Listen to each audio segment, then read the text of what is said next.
Okay, so yesterday I made a video about the Flyers having a struggling offense, mainly with three players in Van Riemsdyk, Voracek, Hayes, and a few others. I also made an article about that, which there's a link to that on the homepage of my channel. If you go, it'll say My Articles, have the Philadelphia Sports Chronicles logo on that. You can click that and see all my articles that I've posted. So today, to get a little boost to their offense, the Flyers called up Morgan Frost from Lehigh Valley. Before I get into my opinion on this, I'm going to go through Frost stats, then my opinion, and then I'm going to go through some of the lines at today's practice. So Frost, as of right now, with Lehigh Valley, he had 12 points, 5 goals, 7 assists, and 16 games played with the Phantoms. That's some pretty good numbers. He's now the 8th rookie to play this season for the Flyers, and we're only in November so far. So last season with 8 goalies being used, and now used 8 rookies in November, which is pretty crazy. And Frost is going to be wearing number 48 this season, so he's going to be taking Danny Briere's old number. So since Frost got called up, they sent down Carsen Twarynski. I liked what I saw from Twarynski. There really wasn't anything else that I probably would have asked from Twarynski. He played. He's been up and back a little bit for majority of the season, so he may get called up again. He may not. We'll see what happens. My opinion on this, I absolutely love this right now. As I said, they've had a struggling offense really with only one line getting it done in Lindblom, Couturier, and Konecny. And against the Islanders, they put Farabee on that line, putting Konecny on the first line with Raffl and Giroux. So if the Flyers can get these lines going, they're going to be a dangerous team.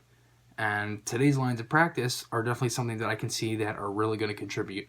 So on the first line, you have Giroux, Frost, and Konecny. And what I like about Frost on the first line is that if you put Frost on the third or fourth line, he's not going to do anything because he's going to have struggling line mates in Van Riemsdyk, Voracek, Hayes, whatever.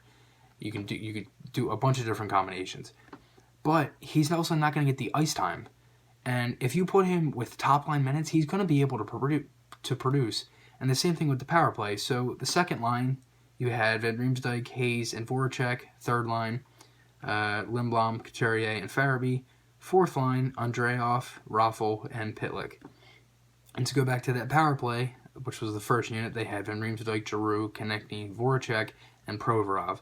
They did this a second time around, and then they had Van Riemsdyk, Giroux, Konecny. Switching out Voracek was Frost, and then you had Provorov. So that's two really good first unit power plays that I can definitely see really contributing. And it's kind of weird too, because if you think about this, if they go with that power play, if I were the Flyers, I would put Frost down low, or at least kind of in where Couturier or Hayes is, maybe in like that high slot. Giroux on the left boards, Konecny on the right, Provorov at the point, and then Van Riemsdyk down low, and then you can switch Konecny into the middle with Frost, and then take Frost out and put Voracek on that left side. But I would definitely, from now on, I want them to keep Giroux on the left side because it really does nothing for Giroux.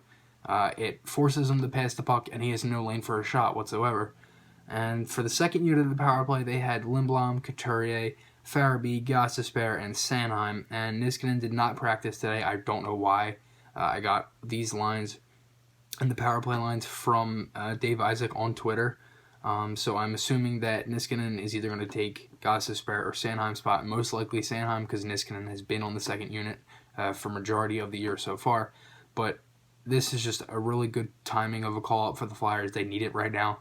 The Metropolitan is rolling. There's a lot of teams that are starting to pick up wins, and the Flyers are kind of just handing them points away, just like they did on Saturday against the Islanders. So if they can get this offense going, they're going to be right in the middle of the pack with everyone. Even though they still are, I think they're only 1 point. As of right now, they're only 1 point behind third place. So if they can continue up and getting these wins, they're going to be a good team this year. So hope you guys enjoyed this one. I'll see you guys on the next one, and goodbye.